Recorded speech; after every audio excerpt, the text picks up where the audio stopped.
ቆሞስ አባ ሰልፈ ድንግል የደብራችን ዋና አስተዳዳሪ፣ የመንጋው ጠባቂ ክቡር መላከ ፀሐይ ቀሲስ አብዱሽ፣ የኤርትራ ኦርቶዶክስ ተዋሕዶ ቤተክርስቲያን ቅዱስ ሚካኤል አስተዳዳሪ፣ ክቡራን አባቶች ካህናት፣ ወንድሞች ዲያቆናት፣ የሰንበት ትምህርት ቤት መዘምራን፣ መዘምራት ይህንን ሰንበት ትምህርት ቤታችንን 21ኛ የምስረታ በዓል ለማክበር በዚህ የታደማችሁ ምእመናን ወምእመናት በእግዚአብሔር ፍጹም ሰላምታ ሰላም እላችኋለሁ። እንደምን ዋላችሁ? እንደምን ሰነበታችሁ? በቸርነቱ ጠብቆ በሀብቱ ስቦ በረድኤቱ አቅርቦ በዚህ ቅዱስ ቦታ እንድንገኝ የሰንበት ትምህርት ቤታችንን የምስረታ በዓል እንድናከብር የረዳን እግዚአብሔር ስሙ የተመሰገነ ይሁን። እንዲሁም በአማላጅነቷ ያልተለየችን ንጽሕተ ንጹሐን ቅድስተ ቅዱሳን ድንግል ማርያም ስሟ የተመሰገነ ይሁን። ቅዱሳን ነቢያት፣ ሐዋርያት፣ ጻድቃን፣ ሰማዕታት ምልጃቸው አይለየን።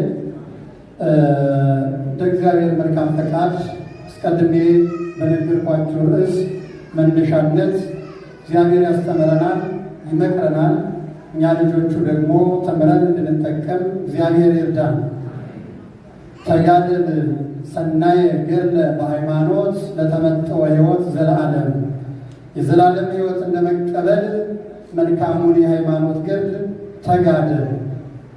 የዘላለም ሕይወትን ለመቀበል መልካሙን የሃይማኖት ገድል ተጋድል። ሁላችሁ ይህንን ኃይለ ቃል ትሉልኛላችሁ። የዘላለም ሕይወትን ለመቀበል መልካሙን የሃይማኖት ገድል ተጋደል። የዘላለምን ሕይወት ለመቀበል መልካሙን የሃይማኖት ገድል ተጋደል። አንደኛ ጢሞቴዎስ ምዕራፍ 6 ላይ ቁጥር 12 የምናገኘው ነው። ኃይለ ቃሉ የተናገረው ሐዋርያው ቅዱስ ጳውሎስ ነው። ይህ ቃል ደግሞ የተጻፈለት ወይም የተነገረው ደቀ መዝሙሩ የነበረው ጢሞቴዎስ ነው። እንግዲህ ጢሞቴዎስን ቅዱስ ጳውሎስ ካገኘው በኋላ አስከትሎ አስተምሮ በሚገባ አሳድጎታል። ሲያገኘው ወጣት ነበረ። አባቱ አይዛባዊ እናቱ አይሁዳዊት የነበሩ ሲሆን ቅዱስ ጳውሎስ ሲያገኘው ያልተገዘረ ያላመነ፣ ነገር ግን የእናቱ እና የአያቱ የእናቱ እናት ማለት ነው የአይሁድ ሃይማኖት ተከታዮች ስለነበሩ እነሱ ያስተምሩ ስለነበረ ስለ እግዚአብሔር በጥቂቱም ቢሆን እውቀት ነበረው። በአይሁድ እምነት ባያምንበትም እውቀቱ ነበረውና አገኘው፣ አስከተለው። ከዚያ በኋላ አስተምሮ አጥምቆ ደቀ መዝሙሩ አደረገው። ደቀ መዝሙሩ ካደረገ በኋላ በኤፌሶን እንዲያስተምር ሀገረ ስብከት ከፍሎ ሰጥቶ ሊቀ ጳጳስ አድርጎ ሽሞ አስቀምጦታል። ከዚህ በኋላ ነው ቅዱስ ጢሞቴዎስ የቢጽ ሐሳውያን ወይም የመናፍቃን በከተማው ማሸበር፣ የነፍሰ ገዳዮች መብዛት፣ ሃይማኖትን የሚያስለውጡ ሰዎች እየተበራከቱ መሄድ፣ በሃይማኖታቸው ምክንያት ምዕመናንን መግደል አየ።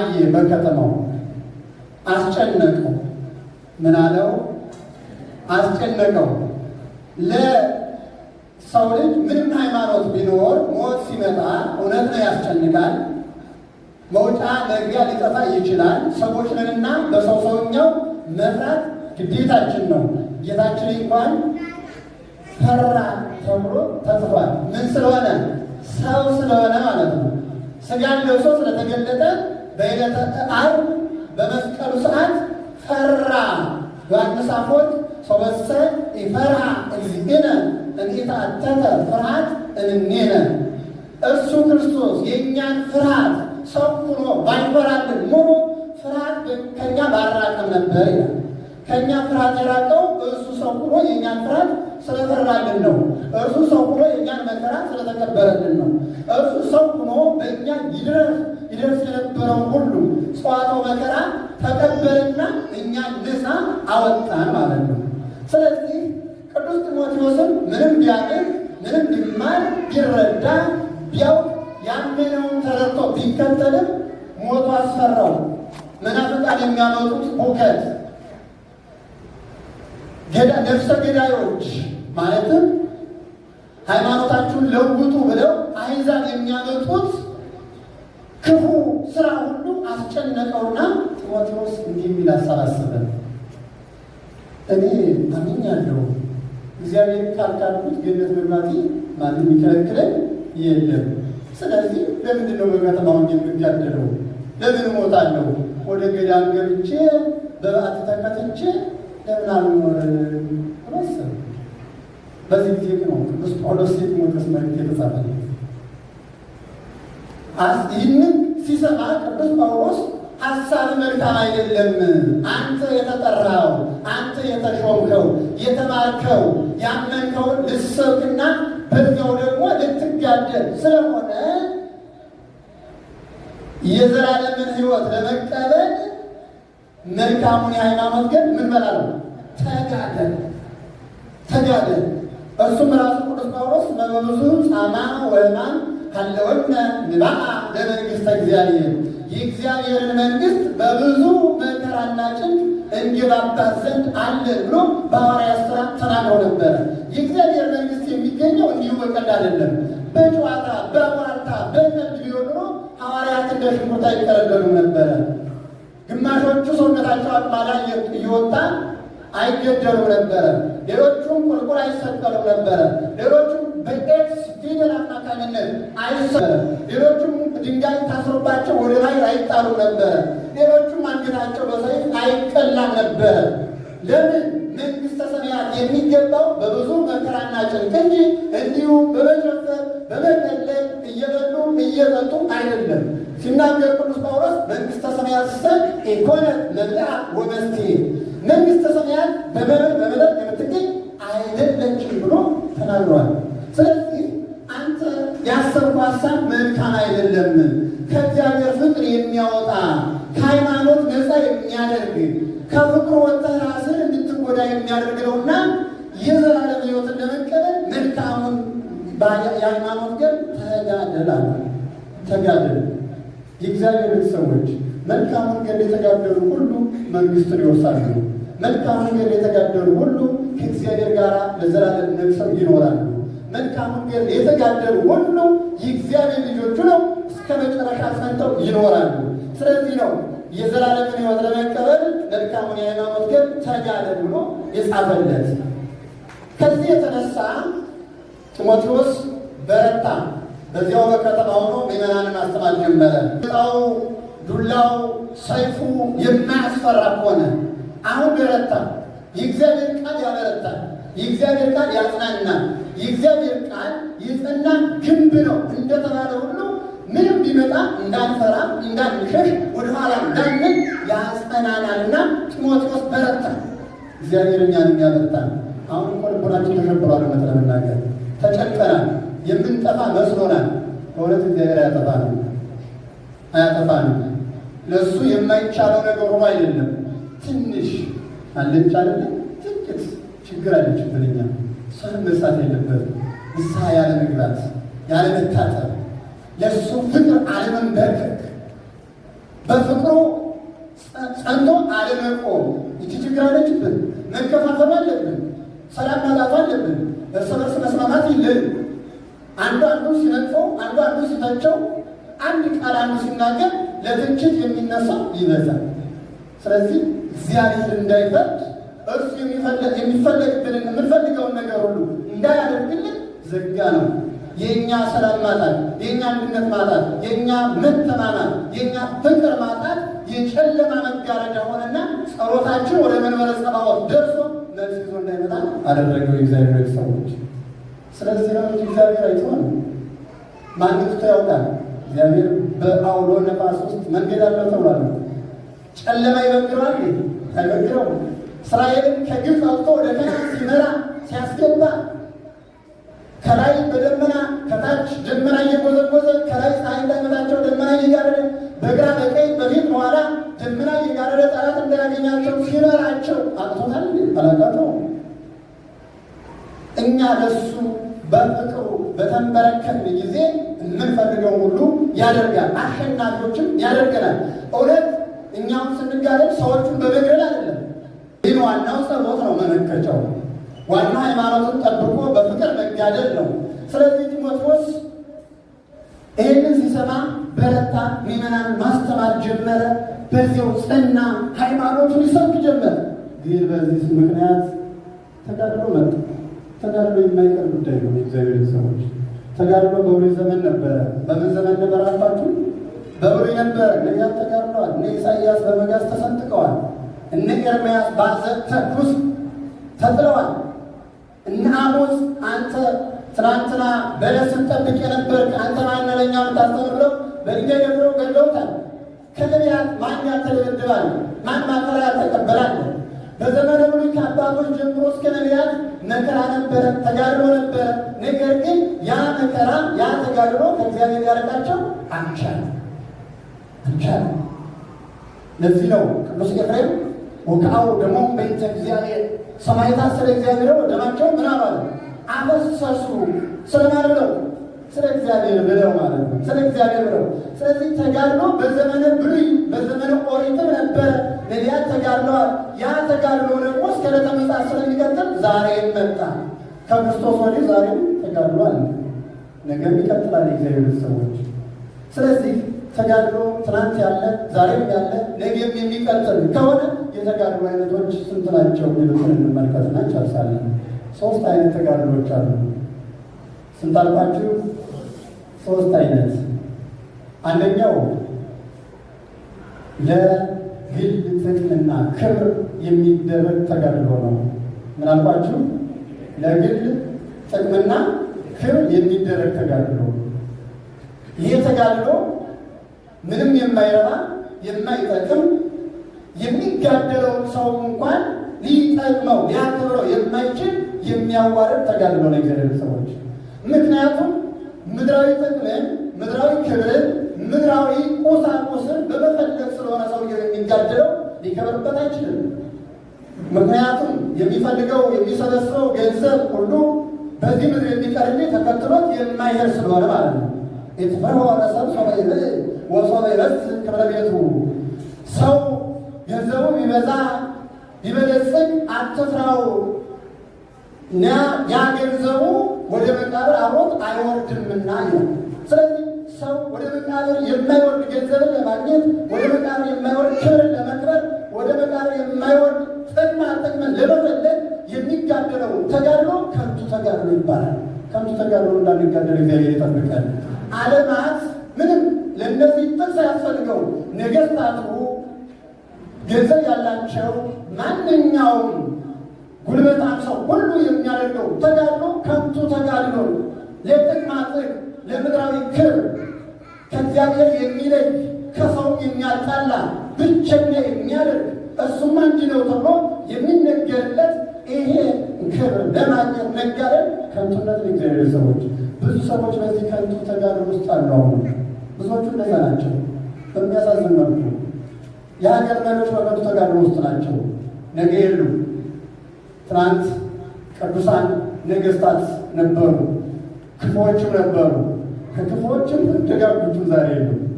ምክንያቱም ደጋግ ስለሆኑ ለዘላለም ይኖሩ አይባልማ። ሞት ለሁሉም የተሰራ ነው። ሞት ስሩ ላይ ወደ ባለማያ ሞት በሰው ልጅ ላይ ሁሉ የተሰራ ስለሆነ ደጋጉም ያልፋሉ፣ ክፉዎቹም ያልፋሉ።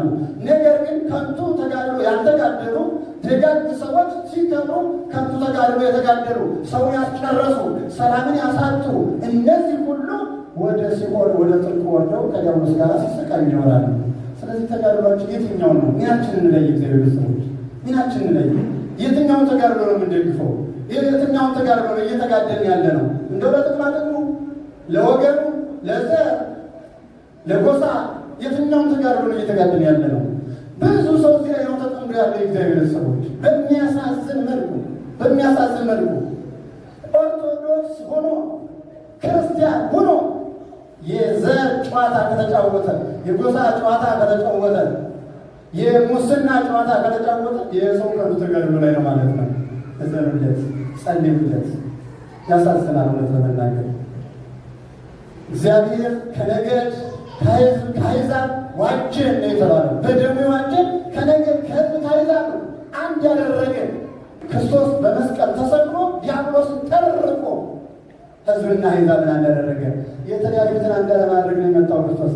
እርሱ መጥቶ አንድ ካደረገ በኋላ ስለ ዘር የምናቀነቅን ስለሆነ ከሆነ ስለ ጎሳ የምናቀነቅን ከሆነ እንደው ስለሌላው ግላዊ ነገር የምናቀነቅን ከሆነ ከአንዱ ተጋድሎ ላይ ነንና የእግዚአብሔር ሰዎች ከዚህ ተጋድሎ ልንወጣ ያስፈልጋል።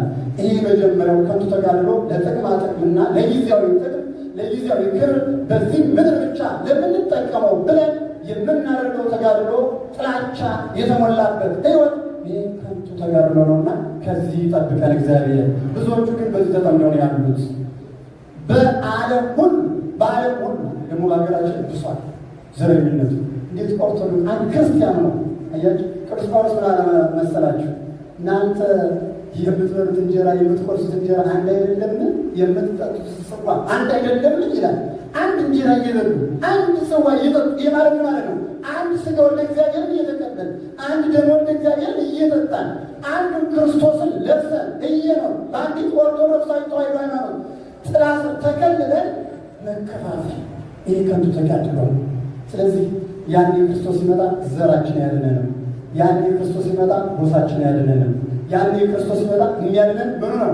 ሃይማኖታችን ነው። ስለዚህ ነው ቅዱስ ጳውሎስ ለጢሞቴዎስ የዘላለም ሕይወትን ትቀበል ዘንድ መልካሙን ሃይማኖት ግን ምን አለው?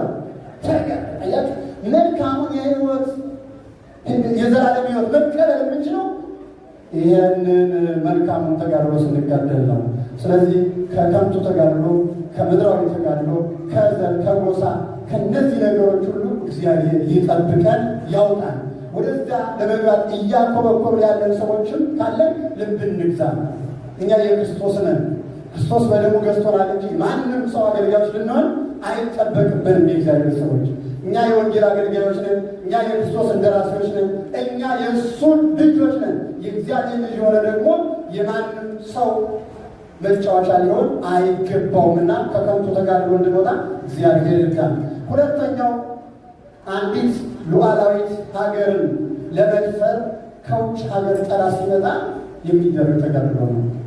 ማንኛውም ሀገር ሉዓላዊት ሀገር ናት።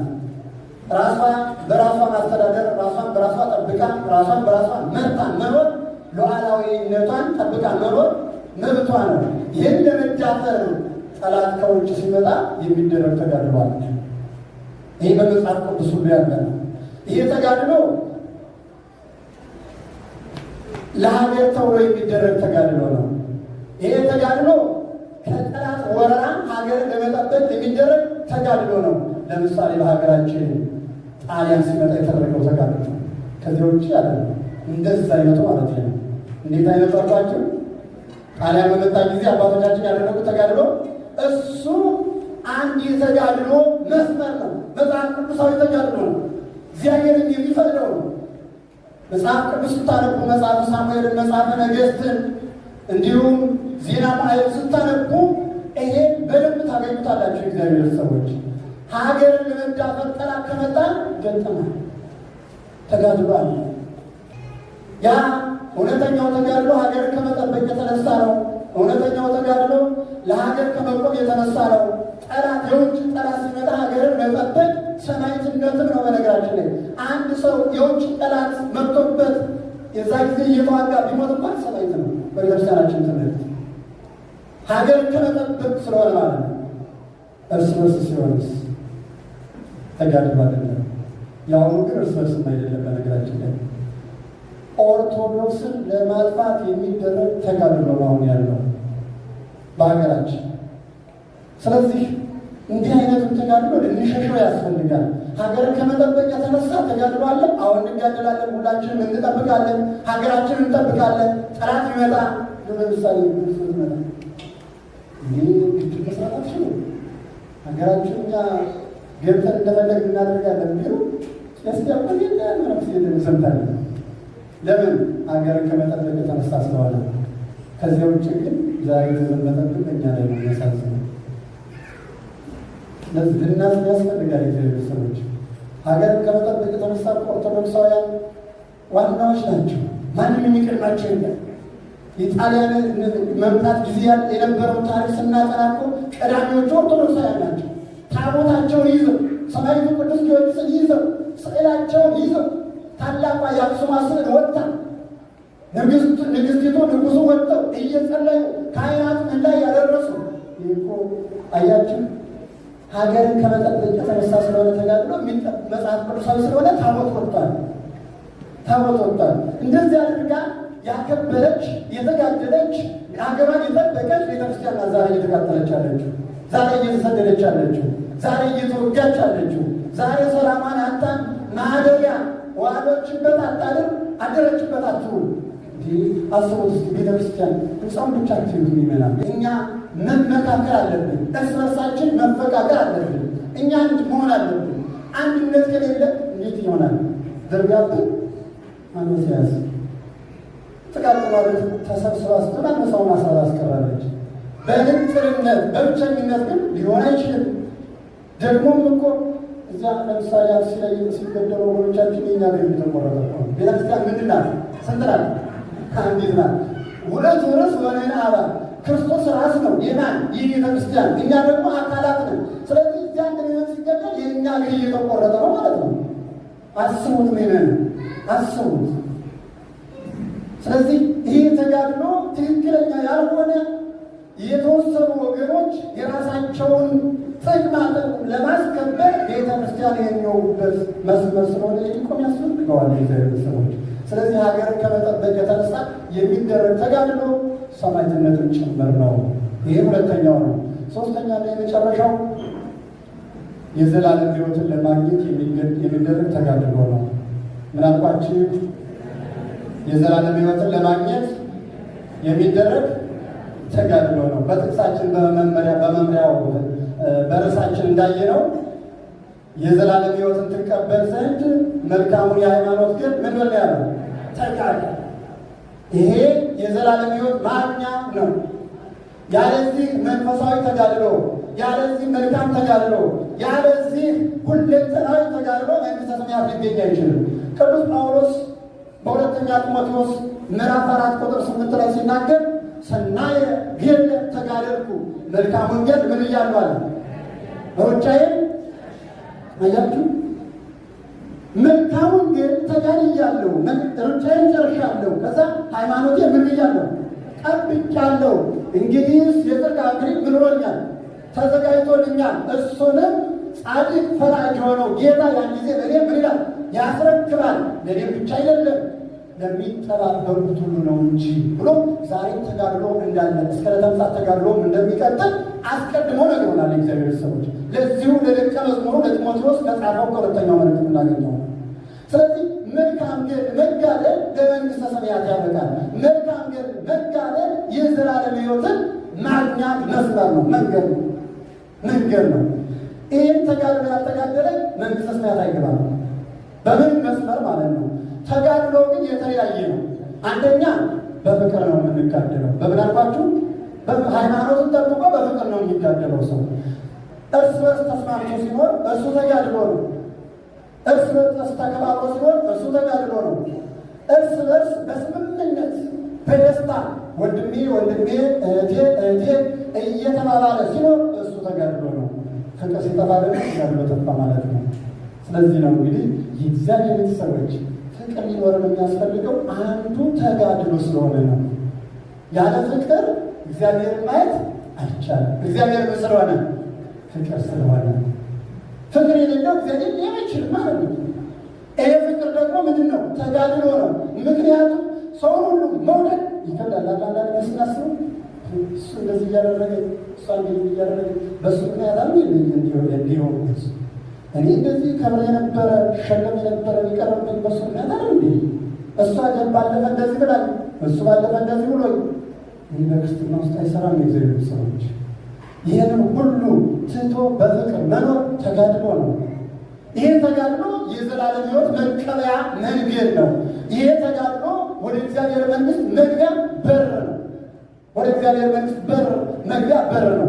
ይሄ የፍቅር ተጋድሎ በፍቅር ጸንቶ እርስ በርስ ተዋዶ መኖር፣ በተለይ በአንዲት ቅድስት ቤተክርስቲያን ያለ ጌታችን ሐዋርያት ሲያስተምራቸው አሕዛብ የሚወዳቸውን ይወዳሉ አለና አንትሙሰ አኀው ኩልክሙ፣ እናንተ ሁላችሁም ወንድማማቾች ናችሁ።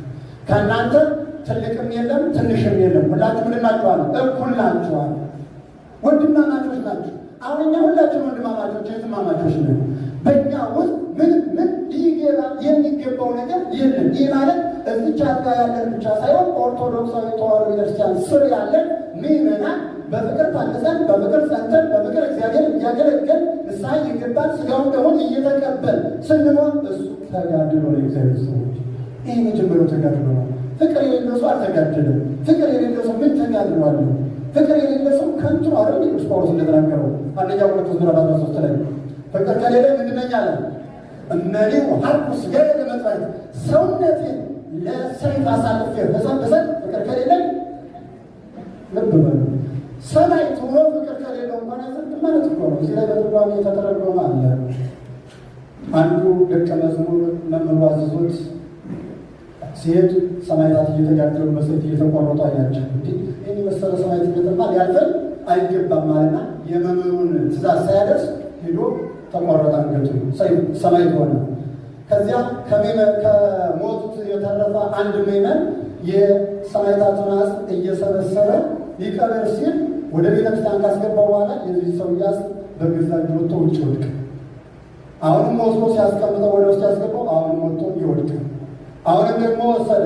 በሶስተኛው ምንድን ነው ነገሩ? እግዚአብሔር ወይስ እንዲቀብረው ፈቃድ አልሆነም? የኔ ብቃት ማነስ ነው? የኔ ሃይማኖት መጉደል ነው? ንገረኝ አለው። ፍቅር ጎድሎታል። ምን ጎድሎታል አለ? ፍቅር ጎድሎታል አለ። ሱባኤ ላይ ብታነቡ ታገኙታላችሁ። ፍቅር ጎድሎታል። ታዲያ ምን ላድርግ? ውሰድና ከመምህሩ ጋር አስታርቀው።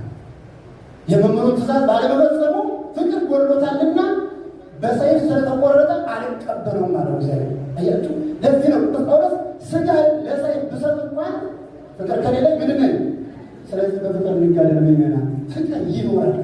በፍቅር መጥሰፍ ልቡናችን በፍጹም ፍቅር የተመታ ይሁን። ሰው በጥላቻ ለመይመታል። ፍቅር እያለ ሰላም እኮ ነው የሚሰጠን። የሚገርማችሁ የተጣላችሁ ሰው ጋር ስትታረቁ ብታገኙ ሰላም ታውቃላችሁ አይደል? ሰላም ነው የሚሰጥ፣ ደስታ ነው የሚሰጥ። የውስጥ ሐሴት የሚገኘው በፍቅር ስንኖር ነው። ስለዚህ ተጋድሎ የሚባለው ጀምሮ በሃይማኖት መሰረትነት ላይ በፍቅር መኖር ስንችል ነው። ሌላው ተጋድሎ በሰይፍ የሚመጣው ተጋድሎ ነው። በሰይፍ ጠላት የሚያመጣው ሰይፍ ዛሬ በቤተክርስቲያናችን ላይ መጣው ሰይፍ ያሳዝን፣ በጣም ያሳዝናል። አቅሙ የለው። ያ ማለት ምን ማለት ነው? ያንን የሰጠው ፈጣሪ ሳይሆን ፍጡር አምላክ ሳይሆን የተፈጠረው ዲያብሎስ መሆኑ በዚህ እንረዳለን። ዲያብሎስ የሚያስፋፋ በጦርነት ነው፣ በመግደል ነው፣ በጉልበት ነው። እግዚአብሔር ግን በምን? በፍቅር አቅርብ ለከ እሳተ ወማይ ደይዬ ካበዘ በቀልከል እሳትና ውሃ አቅርቤልሃለሁ፣ እጅን ወደ ወደድከው ላክ። አያስገድድም። ዲሞክራሲን እኮ በፍጹም የሰጠን እሱ ነው ለመናገር በፍጹም። ስለዚህ በሰይፍ የሚመጣ ተጋድሎ አለ። እኛ የዘላለም ሕይወትን ለማግኘት ሰይፍን እንቀበላለን። አንሸሽም፣ አንፈራም። ሰይፍ መጣ ብለን ሃይማኖታችንን አንበቁትም፣ ክብራችንን አንበጥስም፣ ምልክታችንን አናጠፋም። በአርባ በሰማንያ የታተመብንን ስለ ሥላሴ የተነሳልንን እንኳን እስከ መጨረሻው እንጸናለን እንጂ ወደኋላ አንልም። ለምን? የዘላለም ሕይወትን ለመቀበል መልካሙን የሃይማኖት ግን ምን በል ያለ ተጋደል። የዘላለም ሕይወት የሚገኘው ተጋድለን እንጂ ሸሽተን አይደለም፣ ሮጠን አይደለም፣ ፈርተን አይደለም። ቅድም በወንጌሉ የተነበበውን ሰምታችኋል። ሥጋችሁን የሚገድሏችሁን ምን አትበሉ፣ አትፍሩ። ነፍሳችሁና ሥጋችሁን አንድ አድርጎ ወደ ሲኦል የሚያወርደውን እርሱን ግን ፈሩ ነው የተባለው። እግዚአብሔር ነፍስንም ሥጋን አዋህዶ በሲኦል ይቀጣል። ምድራውያኑ ገዳዮቻችን፣ ምድራውያኑ አሳዳጆቻችን፣ ምድራውያኑ በእኛ ላይ የሚፈጥሩት ክፋት ሁሉ ሥጋችን ሊገድል ይችላል። ነፍሳችን መግደል ይቻላል? አይችልም፣ አይችልም። ስለዚህ በሰይፍ የሚሆን ተጋድሎ አለ። ሰይፉን ለመቀበል በኋላ አንልም፣ መጽናት አለብን፣ መበርታት አለብን። እንደዚህ ከበረታን ደግሞ እኮ እግዚአብሔር ይረዳናል። ትውልድ እንዲቀጥል ይፈልጋል። ቤተክርስቲያን እንድትቀጥል ያፈልጋል እግዚአብሔር። እኛ ወደኋላ መለት የለብንም። ስለዚህ በሰይፍ የሚሆን ተጋድሎ አለ። ሌላው በእሳት ላይ በመጣል ተጋድሎ አለ። ብዙ ወገኖቻችን ተገድለው እንኳን ሥጋቸው እንዳያልፍ በእሳት ይቃጠላሉ አይደል? አሁን ቅድስት ሀገር አንዳንድ ጊዜ ከዚህ በሌላ ሀገር እኔ ስደት ስለማል ነው። አሁን እዚህ ያለው ሁሉ ስደተኛ ነኝ ብሎ አይምሮ ወይ ጽፎት እኔ እንደዛ ላ ለስራ ለሆነ ጊዜ ለስራ ይመጣ ሰው ነው በቃ አይደለም አይደለም የምን ስደት ነው? ስራ ለበት ላይ ነው ሰርቶ መብላት። ይሄ ሰዋዊ ጸባይ ነው። ማንም አስገድዶናል። ስደት የሚባለው በምርኮ ባልሆነ ምክንያት ወይ ገድሎ ወይ ቀምቶ ወይ ሰርቆ ሀገር የሚጎዳ ነገር አድርጎ የሀገር ምስጢር አውጥቶ ሌላም አድርጎ የሚሰደደው ነው ስደተኛ የሚባለው። ለመስራት አስፈላጊውን ነገር ለማግኘት ቤቱን ለመሙላት ልጆቹን ለማሳደግ በስራ ምክንያት ይወጣ ለስራ ወህዷል አለቀ። ስለዚህ አሁን የእግዚአብሔር ቤተሰቦች ሁል ጊዜ ስታስቡ ባይኖራችሁ ስደተኛ ነው የሚለውን አውጡት። አዎ ባህሉ ከባድ ነው ያለው። ቴክኖሎጂው አሁኑ ዘመኑ አስቸጋሪ ነው። ልጆችን ከማሳደግ ጋር ተያይዞ ጥንቃቄ ያስፈልጋል። ለምን ልጆቹን ወድቀው እንዳይቀሩ፣ በባዕድ ባህል እንዳይጠመቁ፣ ከሥርዓተ ክርስቲያን እንዳይወጡ፣ እንዳያመለግጡ፣ እግዚአብሔር እንዳይረሱ፣ ሃይማኖታቸውን እንዳይለውጡ፣ ጸንተው እንደ አባቶቻቸው ፈጣሪያቸውን እንዲጠብቁ ቤተክርስቲያናቸውን እንዲያገለግሉ ስርዓትን ጠብቀው እንዲራመዱ ለማድረግ ያስፈልጋል። መጠንከር ያስፈልጋል። በተለይ ለዚህ ሀገር ያለው ከባህሉ አንፃር የተለያየ ሃይማኖት ሰዎች ጋር ሕፃናት ልጆቻችን እኛም ስለምንሆን ራሳችንን በአግባቡ መምራትና ማስተዳደር ይጠበቅብናል። ነገር ግን ልንፈራ ልንሸማቀቅ አያስፈልግም ማለት ነው። ውስጣችን ስደተኛ የሚል አይኖራችን ላይ ሊነግረን አያስፈልግም። የእግዚአብሔር ሰዎች እኛ ለስራ የመጣን ለስራ የተፈጠሩ ሰዎች ነን ማለት ነው። ስለዚህ በእሳት የሚደረግ ተጋድሎ ቤተክርስቲያንን ሲያቃጥሉ ወገኖቻችንን ሲያቃጥሏቸው ከዚህ በፊት በብሉይ ኪዳን በአዲስ ኪዳን ብዙ አባቶቻችን እናቶቻችን በእሳት ተጥለዋል። ቅዱስ ጳውሎስ በዕብራውያን መልእክቱ ምዕራፍ 11 ላይ ወደ እሳት የተጣሉ አሉ፣ በሰይፍ የተቆረጡ አሉ፣ ለአንበሳ የተጣሉ አሉ አለና ስንቱን ዝርዝር ጨርሰዋለሁ። ጊዜ ይለኝማል። አስቦት እንግዲህ በእሳት እየተቃጠልን እኮ እየተደበደብን ነው። ቤተክርስቲያን ስናይ እኛ ራሳችን ነን። እኛ ምንድን ነው ብያቸዋለሁ? ቤተክርስቲያን እየተደበደብን ነው። የተጋድሎ ሂደት ነው። እዚያ ወገኖቻችን ሲቃጠሉ፣ እዛ ሲገደሉ፣ እኛም እየተገደልን እኮ ነው። ግማሽ አካሉ እየተቆረጠ እንዴት ነው ሊኖር የሚችል ሰው? ስለዚህ በእሳት ተጋድሏል። ይሄ ሁሉ የሚሆነው ለምንድን ነው? የዘላለም የሆነትን ትቀበል ዘንድ መልካሙን የሃይማኖት ገር ምን በለው ተጋድል። ይህ መልካም ገር ይባላል። ምን ይባላል? መልካም ገር። ከንቱ ገር አይደለም፣ ወይም ስለሆነ ነገር ስለጥቅማጥቅም አይደለም። መልካም ገር ነው። እግዚአብሔር ለማክበር የሚደረግ ተጋድሎ፣ ሃይማኖትን ላለመካድ የሚደረግ ተጋድሎ። ስለዚህ ነው ቅዱስ ጳውሎስ መልካሙን ገር ተጋድያለሁ። አያችሁት? ሰው አልገደልም፣ አላሳደድም። መልካም ገር ነው። ኦርቶዶክሳዊ ተጋድሎ መልካም ገር የሚባለው ይሄ ነው። የእግዚአብሔር ሰዎች ሰውን ስለማንጎዳ፣ ሰውን ስለማናሳድድ፣ ሰውን ስለማንገር በመጽሐፋችንም ግደሉ የሚል ጽሑፍ ስለሌለብን ፈጣሪያችን መድኃኔ ዓለም ኢየሱስ ክርስቶስ ያስተማረን ሞቶ በሞቱ ሞትን መግደልን እንጂ እኛ ሰዎችን በመግደል እንድንኖር ስላልሆነ፣ ስለዚህ ነው መልካም ገር የተባለ ነው። በእኛ ላይ መከራ ሲያጸኑብን በፍቅር ጸንተን የሚያደርጉትን አያውቁምና ይቅር በላቸው። እስጢፋኖስን አስቡት እስኪ በድንጋይ ሲደበድቡት ያ እንደው ምን ይላል በቅኔ ታሪካችን? እስጢፋኖስ ላይ የተጣለው የተወረወረበት ድንጋይ 7 ቤተክርስቲያን ሆነ። ስንት ቤተክርስቲያን ሆነ? 7 ቤተክርስቲያን። እስጢፋኖስ የደበደቡበት ድንጋይ ማለት የቅኔ ታሪካችን ተመልከቱ። በዛ ጊዜ ግን ምንድን ያለ ልክ እንደ ፈጣሪው እንደ ኢየሱስ ክርስቶስ ምን አለ? አባቱ የሚያደርጉት አያውቁምና። ይህ መልካም ገር ለገዳዮቹ የሚጸልይ መልካም ተጋዳይ ነው። ገዳዮቹን የሚመርቅ መልካም ተጋዳይ፣ ፈጣሪውን የሚመስል ክርስቶስ በመስቀል ላይ ሆኖ የተናገረውን ቃል የደገመ ሐዋርያ ቅዱስ እስጢፋኖስ።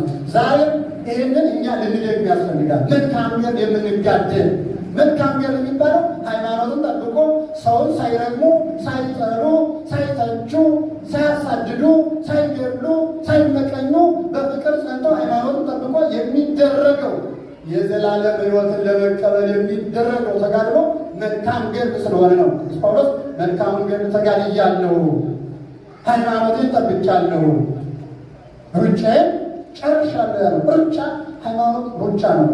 ሩጡ ወብድሩ ለኤፌሶን ሰዎች ሲጽፉላቸው ሩጡ ቅደሙ ናቸው። ሃይማኖት ሩጫ ነው፣ መቅደም ነው።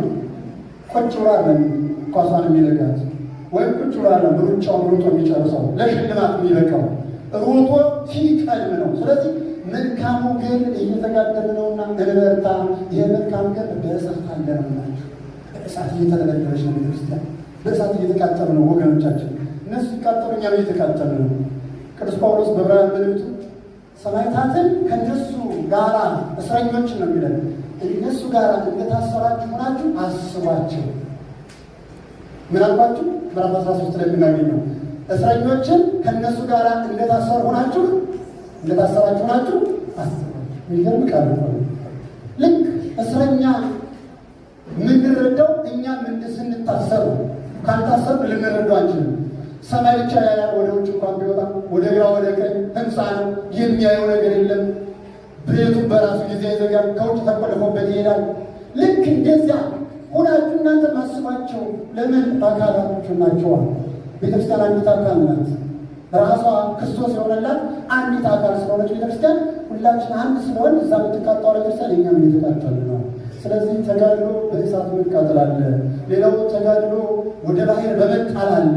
ሌላው ተጋድሎ ወደ ጉድጓድ በመጣል እንደ ዳንኤል ለአናብስት በመሰጠት ተጋድሎ አለ። ሌላው በሰይፍ በመቆረጥ ተጋድሎ አለ። ሌላው በመሰቀል ተጋድሎ አለ። ይህ ተጋድሎ መልኩ የተለያየ ነው።